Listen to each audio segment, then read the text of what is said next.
Hoy continuamos nuestra serie sobre el Sermón del Monte, nuestro séptimo tema, que hemos titulado Guardándonos del reconocimiento.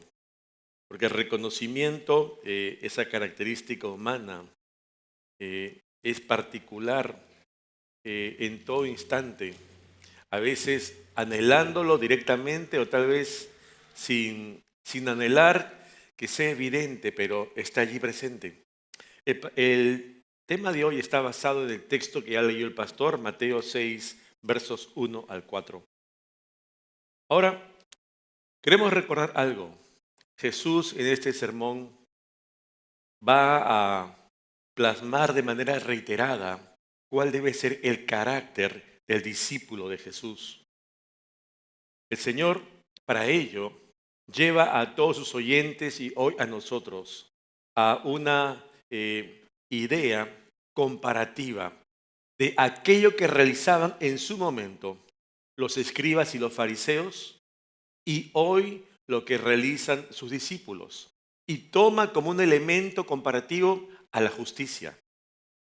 Por eso es que Jesús va a esperar algo más de sus discípulos que lo que espera comúnmente de aquellos que no lo son. De allí que en Mateo capítulo 5, verso 20, lo vimos la semana pasada, Jesús dijo: porque os digo que si vuestra justicia no fuere mayor que la de los escribas y fariseos, ¿qué pasa? No entraréis en el reino de los cielos. Es decir, hay un comparativo aquí. Todos hacen justicia, los fariseos y los escribas, también sus discípulos. Pero hay una diferenciación en ambos.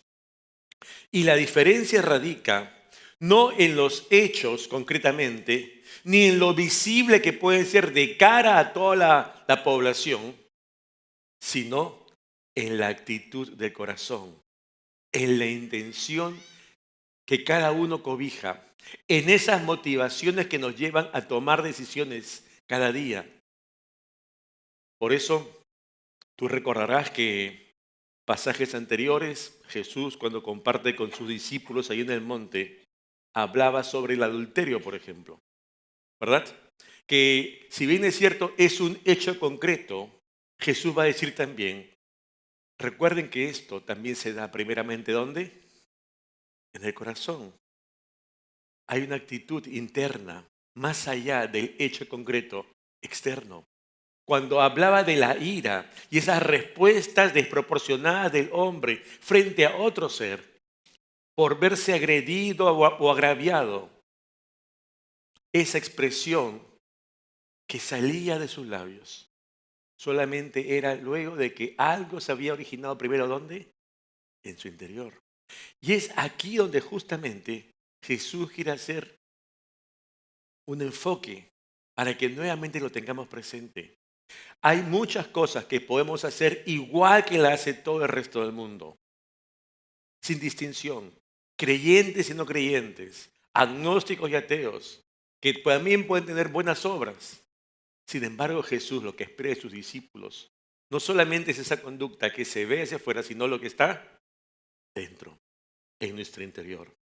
Y por eso Jesús termina el capítulo 5 diciendo que Él esperaba que sus discípulos sean perfectos, como nuestro Padre es perfecto.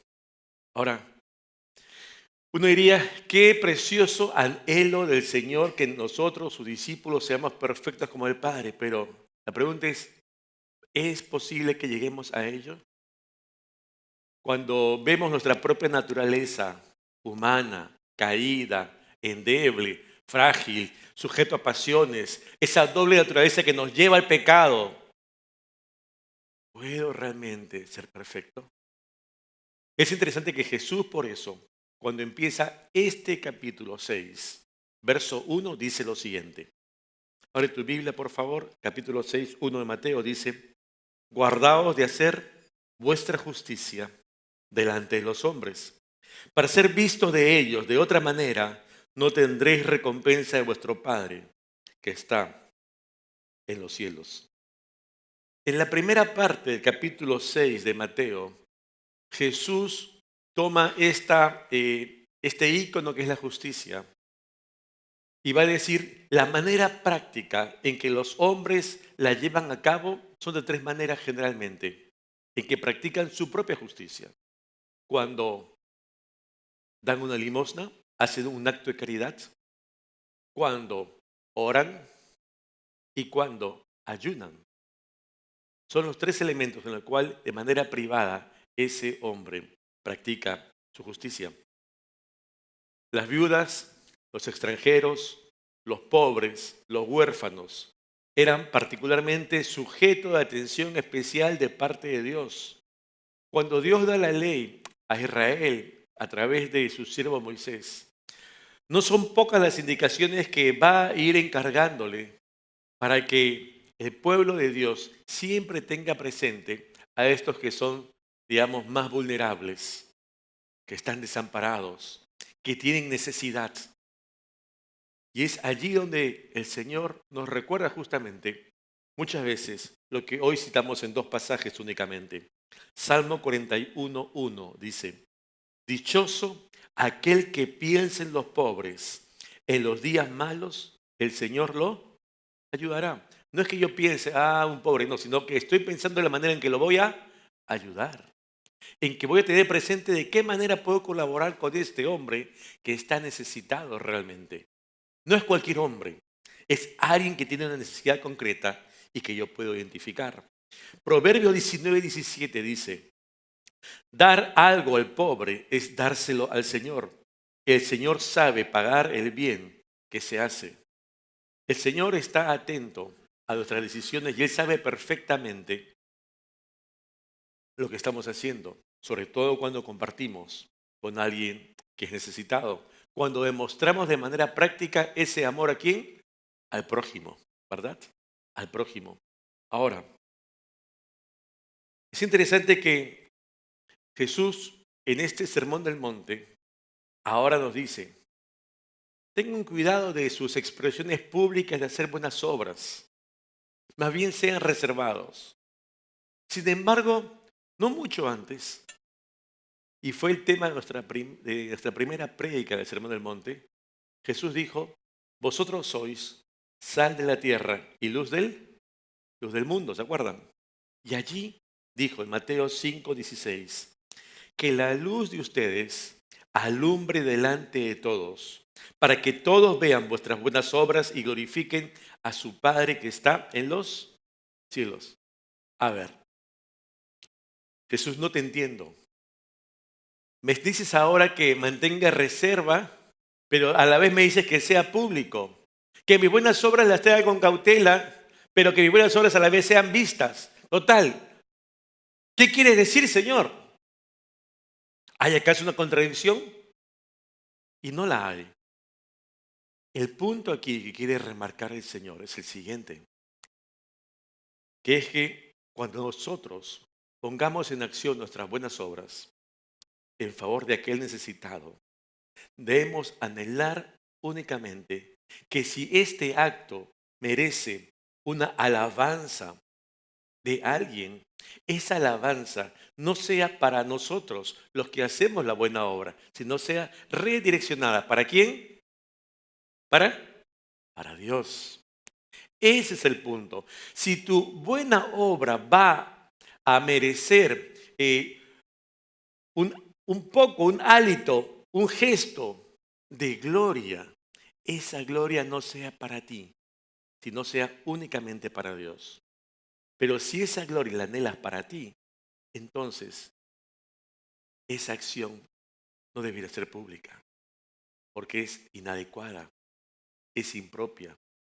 Está violentando el propósito para el cual realmente la hago. Sí, suplo necesidad, pero no cumplo esto otro. Hay algo que tenemos que considerar. Esta pequeña línea diferencial en nuestros actos públicos y privados.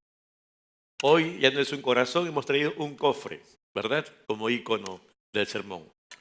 Ahora, ¿ustedes saben lo que es un cofre? ¿Ah?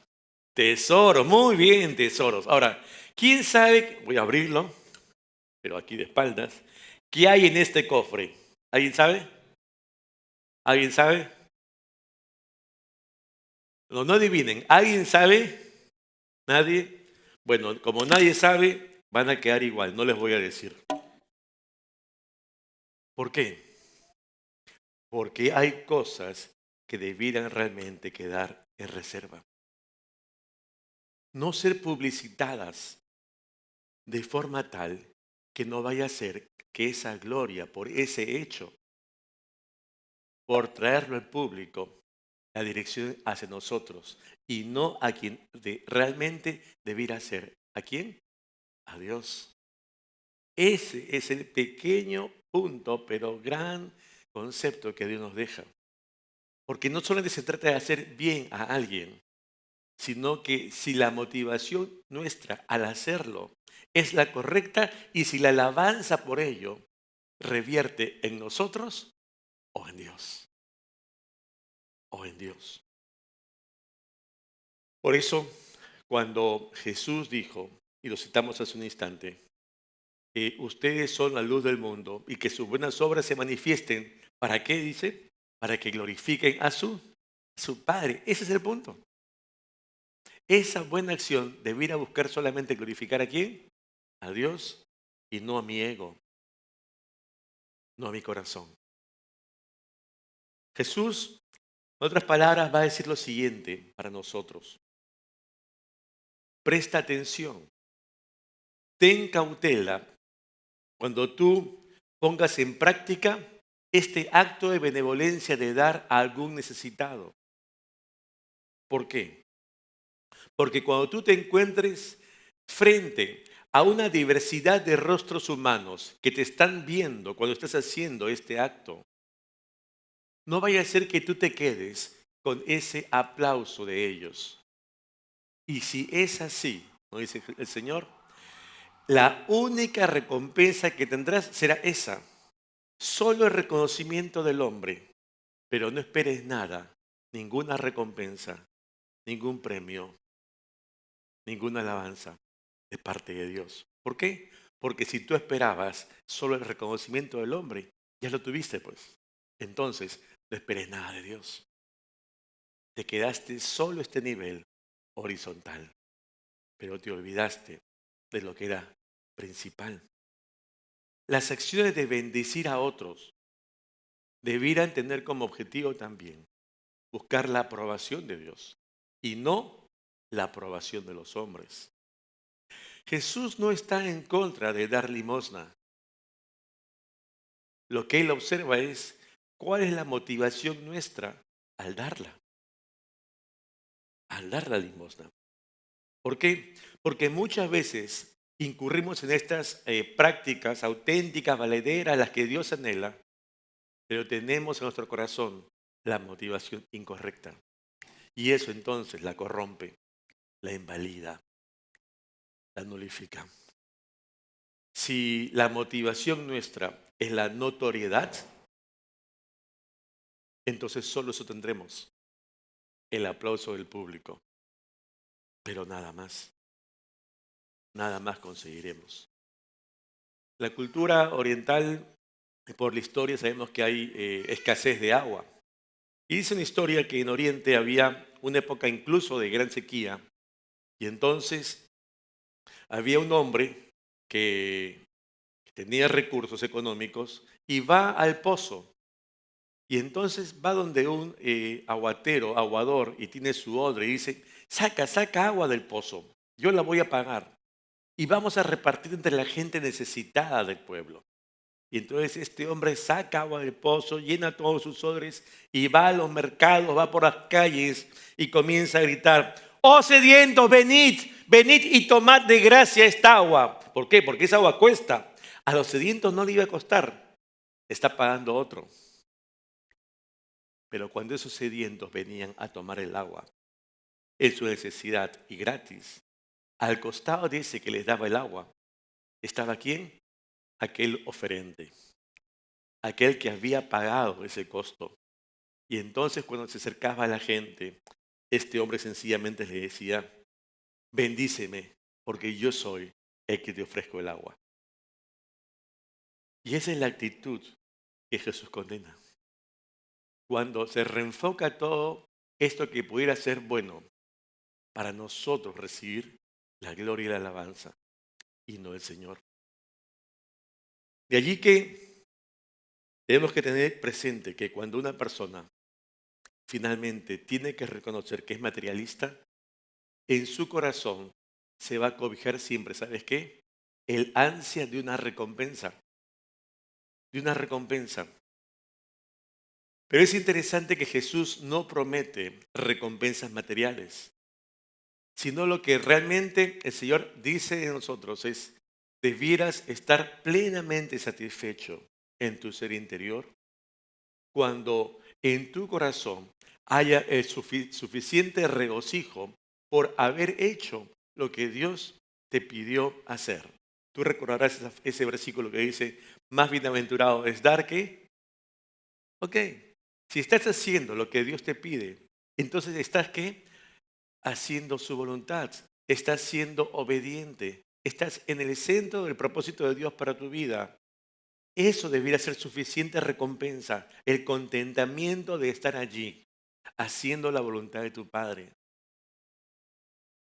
Sin embargo, hay gente que no le es suficiente, no se dan cuenta de eso. Quieren otro tipo de reconocimiento, uno público. Por eso es que Jesús, ahora en Mateo capítulo 6, versos 2 al 4, dice, cuando pues des limosna, no hagas tocar trompeta delante de ti, como hacen los hipócritas en las sinagogas y en las calles, para ser alabados por los hombres. De cierto os digo que ya tienen su recompensa. Mas cuando tú des limosna, no sepa tu izquierda lo que hace tu derecha, para que sea tu limosna en secreto, y tu Padre que ve en lo secreto te recompensará en público. Cuando des tu limosna, ¿qué es lo primero que piensas cuando escuchas la palabra limosna? ¿Qué piensas? ¿Mm? ¿Ah? ¿Algo material? ¿Qué más? Rápido, rápido. ¿Ah? Necesidad. O dice, alguien te pide limosna, ¿qué estás pensando? ¿Qué vas a dar? ¿Ah? Dinero. Generalmente se piensan unas moneditas, ¿no? Lo más sencillo. Uy, ¿qué tengo? A ver, sacas algo del bolsillo y voy a darle una limosna. Tú a veces ni siquiera pensabas, sino ahí te capturan en la esquina, ¿no? Una limosna. Ahora, muchas veces entendemos que limosna es eso, unas monedas, un sencillo. Lo que tienes a la mano y lo das a alguien necesitado. ¿Qué nos dice el diccionario, la Real Academia Española? El diccionario nos dice que es el dinero que se da en caridad. Entonces va en sintonía con lo que generalmente pensamos. Sin embargo, cuando vamos a la Escritura, allí es interesante que la traducción dice algo más. No se restringe únicamente a unas monedas, sino que habla de qué? Habla de la actitud de benevolencia, el acto de misericordia para con otro, para con quien es necesitado. Es decir, atiendo la necesidad de otro, que tiene que ver mucho más con que dar unas monedas. En España hay un dicho que creo que también se trajo a Perú hace muchísimos años, porque es una frase bien conocida. Cuando hay un mendigo que va por las calles y comienza a pedir una limosna, tú has escuchado esto seguramente. Una limosna por el amor de Dios, ¿has escuchado? ¿Ah? Una limosna por el amor de Dios. Ya es una frase, yo hoy ya no lo escucho, ya no es común, pero antes sí, mucho. Hoy ya de frente te ponen la mano, ya ni siquiera te dicen, ¿no? Una limosna por el amor de Dios. Y es interesante que a esa gente que nosotros conocemos como mendigo, allá se les dice por diosero. ¿Y por qué? Porque dicen, una limosna por el amor de Dios, por Dios. Y por eso es por Dios cero, porque están pidiendo una limosna por el amor de Dios. Y muchas veces, cuando alguien extiende la mano, nosotros giramos. Claro, hoy hay muchos que engañan, ¿no? Y a veces tenemos cuántos reportajes que de eso viven. Sin embargo, sí hay gente que tiene necesidad. Tal vez ha pasado contigo esto, que estás por la calle y alguien de pronto dice, por favor, dame una limosna, necesito tu ayuda. Dame una limosna. Y del otro lado llegas tú.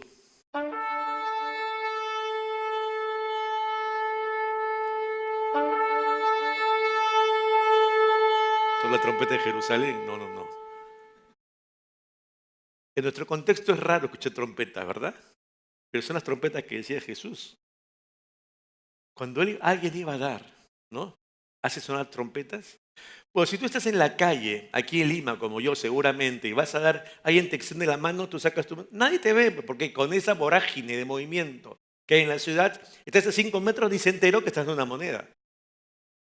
Pero si escuchas una trompeta o algo que te llama la atención, está porque todo el mundo gira. Es cuando estás caminando y un choque, no todo el mundo mira. Es algo inusual.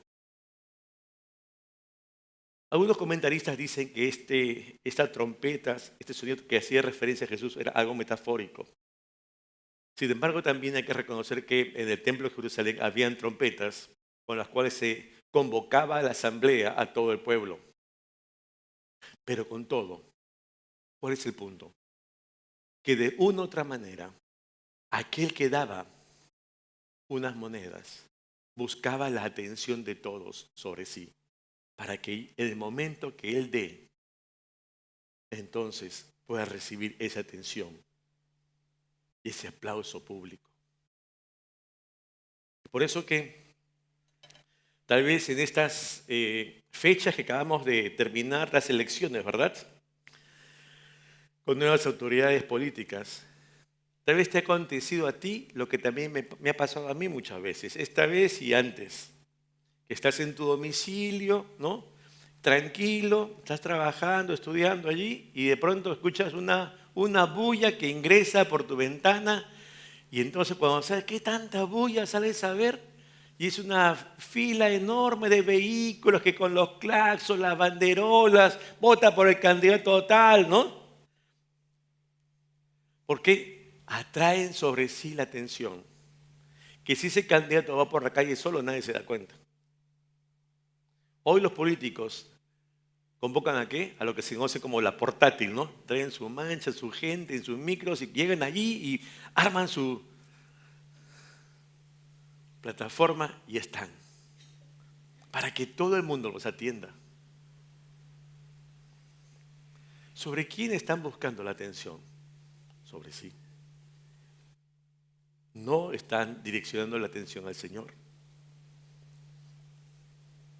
Y es interesante que en ese contexto justamente hay una distorsión en lo que el Señor nos decía cuando pongamos nuestras buenas obras en práctica.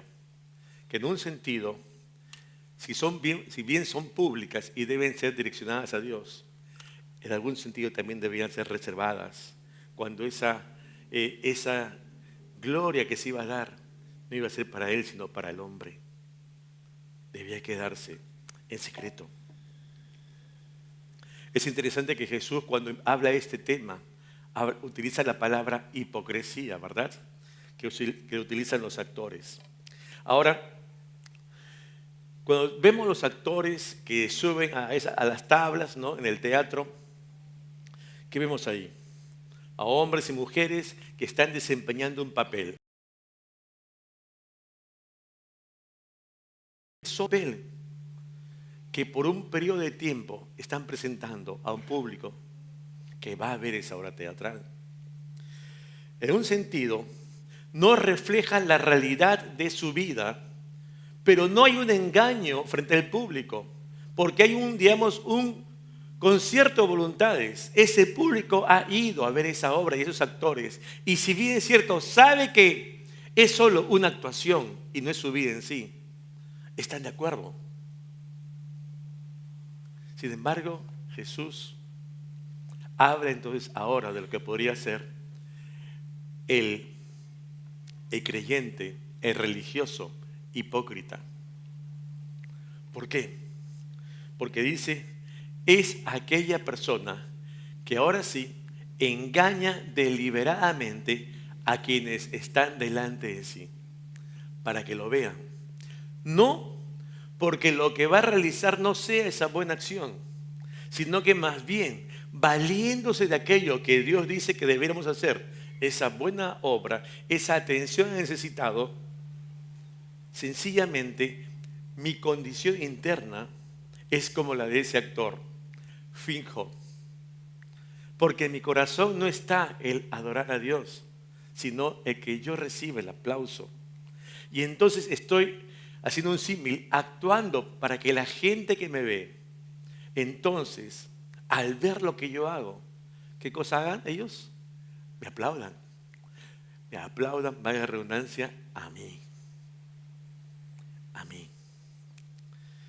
Y es ello, justamente, lo que pervierte, lo que en un sentido era esa demanda real de Dios y se corrompe, convirtiéndose ahora en una ficción, invalidando en mi propio corazón lo que estoy haciendo. Yo te pregunto, hermano, hermana, amigo, amiga que estás aquí en esta noche. ¿Somos de estas personas que de una u otra manera anhelamos el aplauso público? ¿Que anhelamos el reconocimiento de los demás? ¿Que anhelamos nuestro corazón? Yo merezco X, Y, Z, tal cosa. ¿Que estoy enfocado algunas veces en mí o muchas veces en mí? ¿Así somos?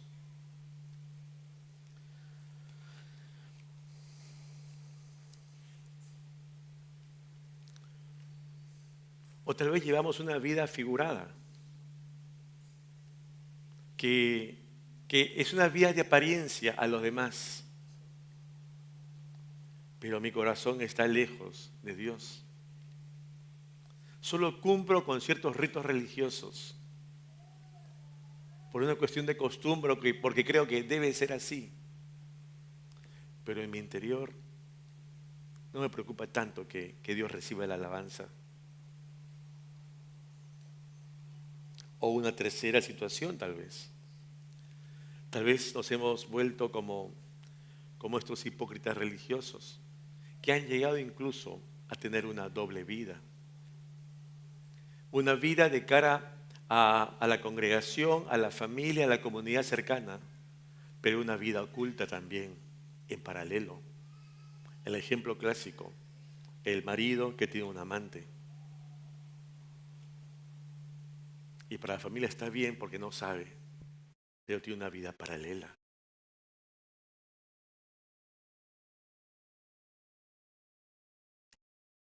Hoy somos muy dados a la publicidad de nuestros actos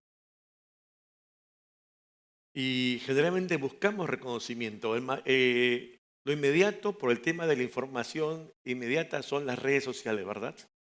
Hoy tú cuelgas algo desde que te has ido de viaje o estás almorzando tal cosa o te has ido a tal sitio y entonces está allí. Y tú cuelgas algo, subes algo a la red y en una hora dices, ya tengo 100 likes y estás feliz. Y pasan 3 horas y dices, ya tengo 300 likes. Uy, la maravilla, mira qué hermoso. Estoy pensando qué más voy a subir. Porque de otra manera te regocijas, mira esa respuesta que tengo frente a lo que yo estoy subiendo.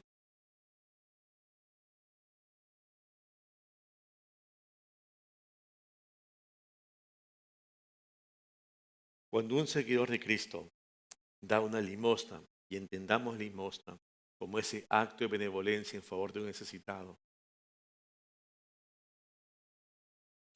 debe ser en secreto. Tanto así como dijo el Señor, que tu mano izquierda no sepa lo que la derecha hace. Porque la mayoría de seres humanos somos diestros y con la derecha hacen muchas cosas como entregas el dinero. Pero que ni tu mano izquierda lo sepa. Cuidemos aún de nosotros mismos y busquemos que la alabanza sea a Dios. Hace algunos años, tenemos 2 hijas con Katy, y eran ellas aún pequeñas y venía el verano, era Navidad Y entonces pensando en que era un buen tiempo para que ellas, las niñas, pudieran salir a montar bicicleta por los parques, entonces decidimos comprarle un par de bicicletas a las niñas. Y llegó Navidad y fue de regalo, ¿no? Las dos bicicletas. Y fue una alegría. Entonces montaron su bicicleta esa mañana, guardaron y al día siguiente que bajaron, se las habían robado. Ustedes pudieran haber visto el dolor y el llanto de nuestras hijas fue conmovedor, ¿no? Sus bicicletas nuevas no tenían ni un día. Así que en casa dijimos, vamos a hacer lo posible para poder adquirir un par de bicicletas nuevas para suplir las robadas. Hicimos unas coordinaciones y bueno, a la semana les compramos un par de bicicletas nuevas. Y bueno, efectivamente llegaron las bicicletas, las pusimos. Esas bicicletas no duraron 48 horas, se las volvieron a robar. Y están con cadena y todo, pero igual las robaron. Entonces, creo que fue un momento más que propicio para conversar con las chicas y explicarles que hay circunstancias que a veces son penosas, enojosas en la vida, y ellas aún de pequeñas tenían que aprender ello en su vida de fe, aún siendo infantes.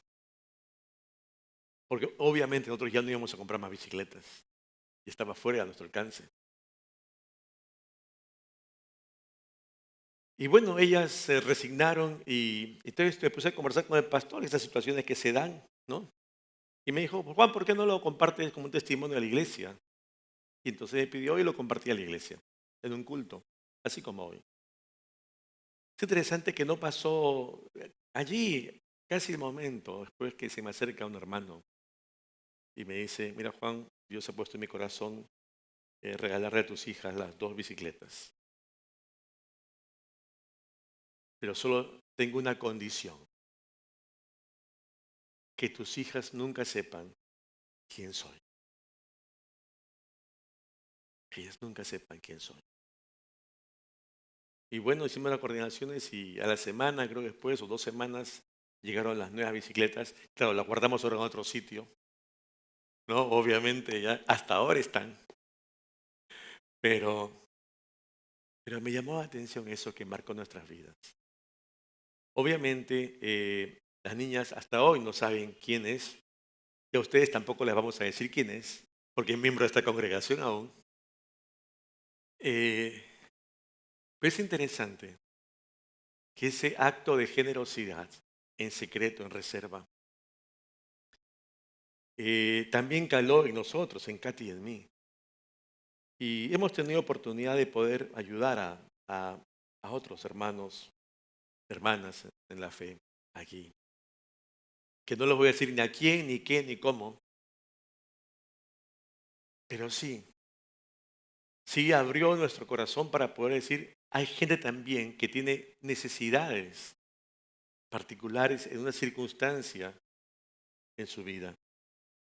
Y tal vez tú estás juntando para algo pero acá hay una necesidad y yo estoy en posibilidad de ayudarle. Y entonces hacemos lo que aquí nos dice el Señor. Más bienaventurado es dar que recibir. Y si hay que hacerlo en forma reservada para que no se distorsione la alabanza, para que no recaiga en mí, por más que yo sea el instrumento, sino que busquemos que siempre la alabanza sea para quién, para Dios. Y entonces para yo mismo no incurrir en ese desliz pensando que yo quiero reconocimiento, mejor que nadie sepa, pero ayudo, pero ayudo. Termino. Cuando un creyente da, va a tener en su corazón 3 actitudes de respuesta. En primer lugar, por su propia naturaleza, va a buscar la alabanza del hombre, el aplauso público para sí. Una segunda va a ser, no, yo quiero hacer una reserva, pero se va a regodear en su interior de haber dado, hecho algo por alguien. Y hay un tercer tipo de creyente en aquel que sencillamente solo anhela la aprobación de Dios y que Él sea exaltado. Punto. Nada más. Cuando nadie se entera de nuestra ofrenda reservada, ¿sabe quién sabe? ¿Ah? ¿Quién? Dios. Él sí sabe. Y entonces no será la recompensa pública la que vendrá a ti, sino la recompensa de quién? De Dios. La gracia y la bendición de Dios sobre tu vida. Podemos tener diversos actos de justicia. Hoy el Señor nos dice una limosna, un acto de benevolencia. Pero sean nuestros actos de justicia públicos o privados, hermanos, anhelemos sinceramente que si en algo ello merece la gloria no sea para nosotros, sino sea para quién, ¿para quién? Para Dios. Amén, iglesia. Amén. Amén. Vamos a orar.